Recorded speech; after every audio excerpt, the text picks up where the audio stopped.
अगर 8:30 को आपका एक्सीडेंट होता है और 9 o'clock आप मेंस की एग्जाम देने जा सकते हैं, इंटरव्यू से पहले 1 महीने तक आप हॉस्पिटलाइज्ड है और उससे 1 वीक पहले आप दिल्ली जाके उसकी प्रिपरेशन कर सकते हैं, तो luck has to come with you.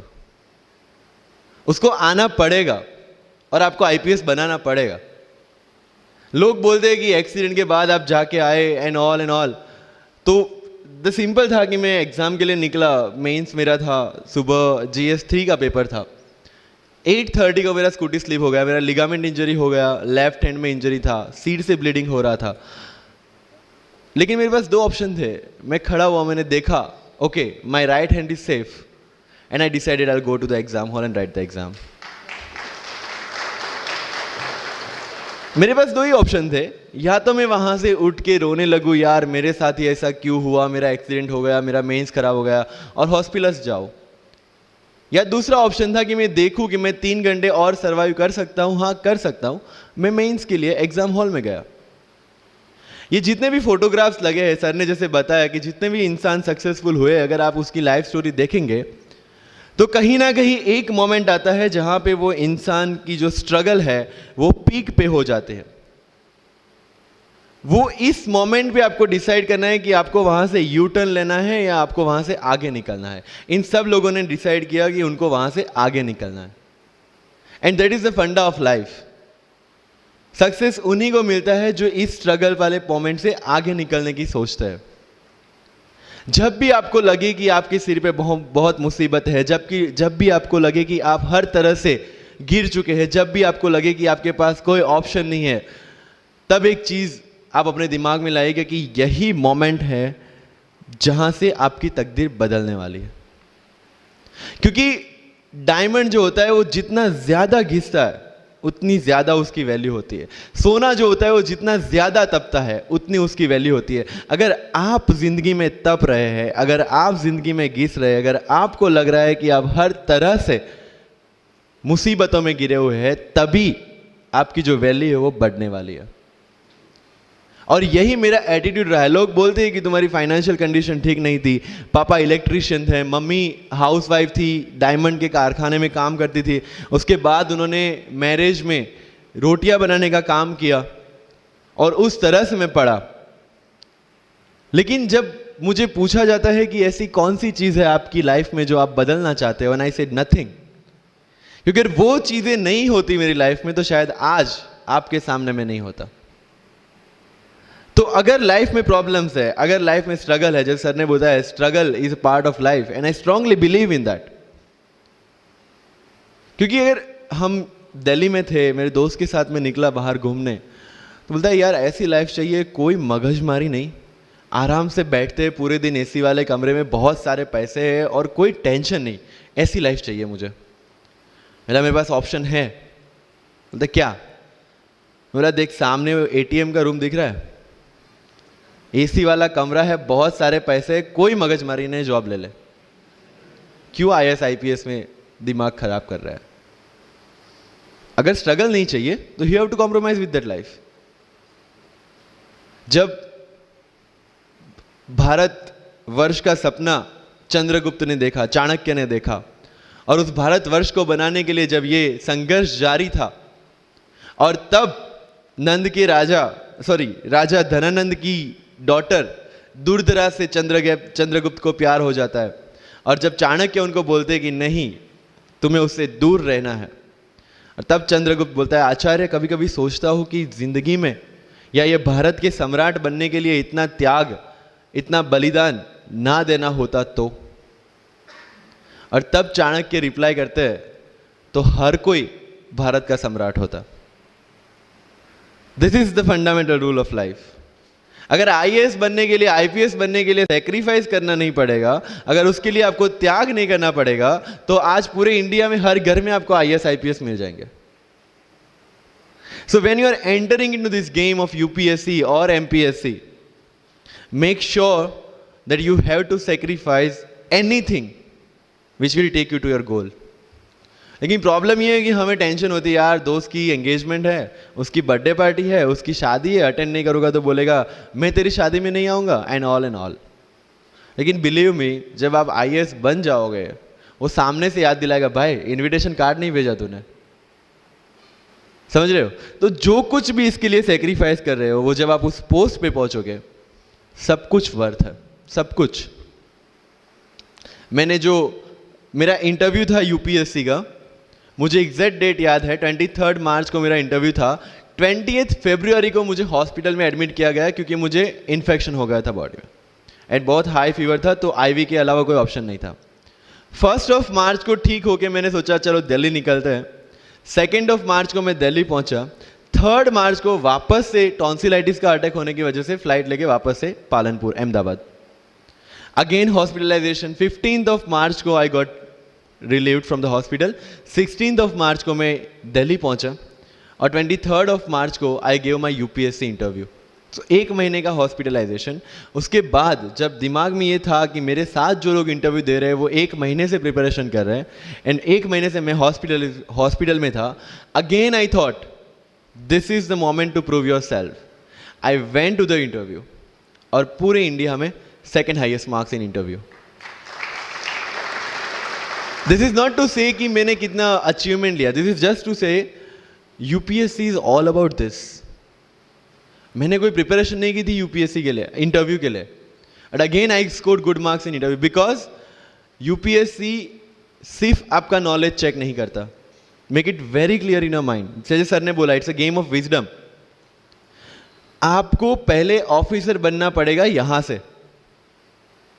UPSC का काम तो सिर्फ थप्पा लगाना है कि हाँ ये ऑफिसर बन गया। जितने भी आईएएस आईपीएस ऑफिसर्स को आप मिलोगे, you will realise this thing कि ऑफिसर वाली क्वालिटीज इसमें पहले से है। आप जब प्रिपरेशन स्टार्ट करते हैं तभी से समझ लीजिए कि आपकी आईएएस और आईपीएस की ट्रेनिंग भी स्टार्ट हो गई। बिकॉज जो क्वालिटीज आपको चाहिए as an officer, as a IAS, as an IPS, क्या क्वालिटीज चाहिए? फर्स्ट ऑफ ऑल कॉन्फिडेंस, कि जब आप उस सीट पे बैठते हैं, आपके सामने कोई भी क्वेश्चन आएगा, you will be able to handle the issue. ये कॉन्फिडेंस लेके आपको उस सीट पे बैठना है। यही कॉन्फिडेंस चाहिए when you start the preparation. Decision making, अगर हर एक टॉपिक पे आप हर एक कोई को पूछने जाते हैं, भाई इसमें कौन सी बुक पढूं, इसमें क्या पढूं, इसमें क्या करूं, then you are not suitable for this exam. लोग बोलते हैं कि 1 साल में प्रिपरेशन, जैसे मैंने जून 2016 में मैं दिल्ली गया और जून 2017 में मैं अपियर हुआ and I clear UPSC and GPSC. People से कि सर 1 साल की मेहनत में आपने एग्जाम क्लियर कर दिया। यस, टेबल और चेयर पे बैठ के करने वाली मेहनत 1 साल की थी, लेकिन उसके पीछे की मेंटल प्रिपरेशन कितनी पुरानी थी।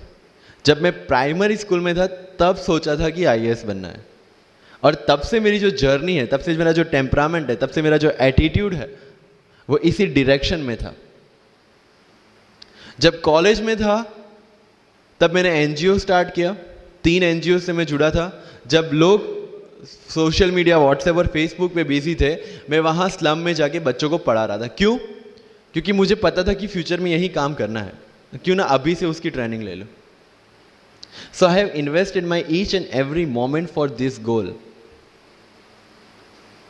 बिकॉज जो पर्सनालिटी टेस्ट लास्ट में यूपीएससी लेता है, इंटरव्यू नहीं है वो, we consider it as interrogation. Interview को इंट्रोगेशन लेके चलता है, वहां पे पूछताछ होगी नहीं। अगर यूपीएससी के इंटरव्यू में 10 में से 9 क्वेश्चन के आंसर भी आप सॉरी सर और sorry ma'am, I don't know कह के देते हैं, उसका कोई इंपैक्ट नहीं पड़ता। इंपैक्ट पड़ता है वो 9 क्वेश्चन न आने का प्रेशर आप कैसे हैंडल करते हैं। आपके पसीने छूट जाते हैं या आप वही टेम्परामेंट के साथ इंटरव्यू कंटिन्यू करते हैं। मार्क्स उस चीज के, मार्क्स है आपकी सोच के। एक ऑफिसर के तौर पे जब आपको आईएएस या आईपीएस की सीट पे बिठाया जाएगा, how will you treat the citizens of this nation? What will be your attitude to each and every person who is going to come and meet you? These things are being tested during UPSC interview. और इस सारी journey में अगर सबसे important कोई चीज है तो that is your learning attitude, और not for UPSC, for life even.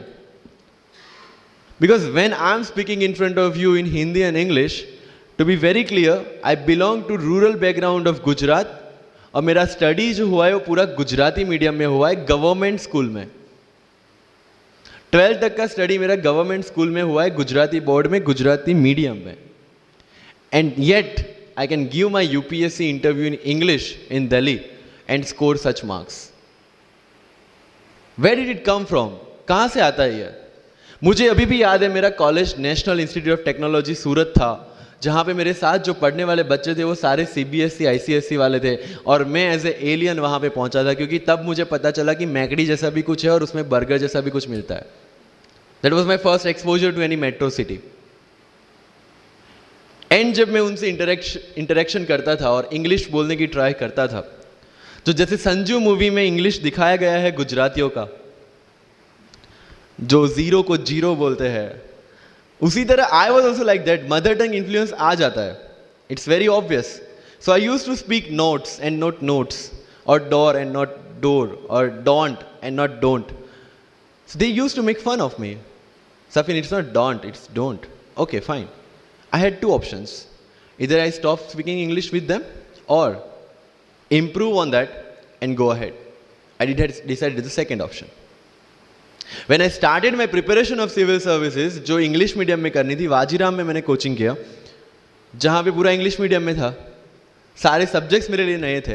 I started from the scratch. I started from the English medium NCERT of standard 5 and 6, Gujarati dictionary, Gujarati to English dictionary, and then I started my preparation.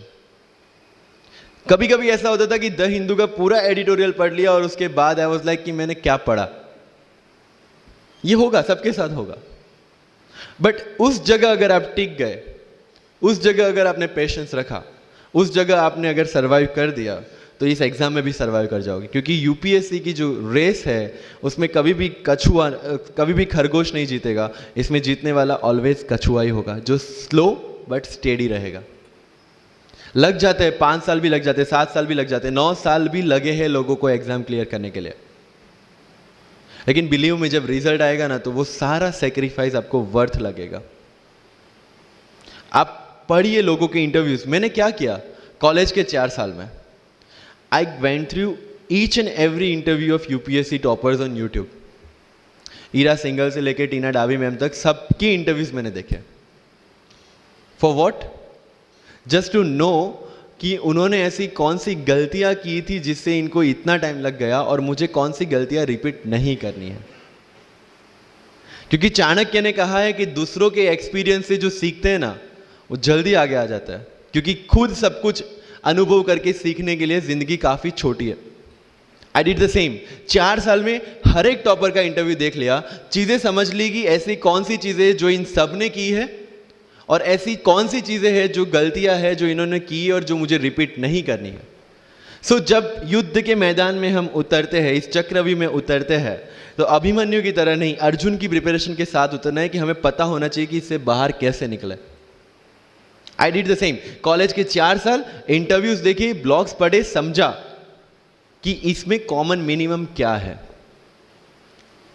वो जो कहानी अगर आपने सुनी हो कि sharpening the x, रोज अगर आप पेड़ काटने के लिए जाते हैं तो you have to sharpen your axe, otherwise day by day आपकी जो एफिशिएंसी है वो कम होती जाएगी.